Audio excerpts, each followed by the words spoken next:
How can I shut off these water valves that won't turn? How can I shut off these water valves that won't turn? They connect to my washer, which I am trying to fix.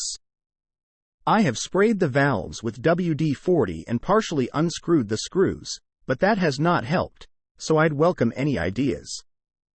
Question from user Matt F. at Stack Exchange. Answer: before doing anything, turn off the water further up the line at the mains if needed. Those levers are probably plastic, so to eliminate the problem when they break, remove the screws, and there will be a spigot of some shape that they were attached to.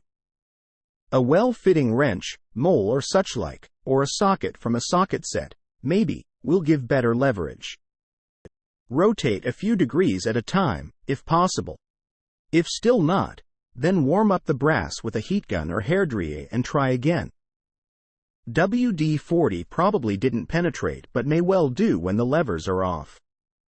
Bear in mind they will only go 90 degrees in one direction. As with all water shutoff valves, it's worth opening them at least once a year. Nothing worse than having a leak and finding the main inlet valve, if you actually know where it is solid and wide open. Answer from user Tim at Stack Exchange.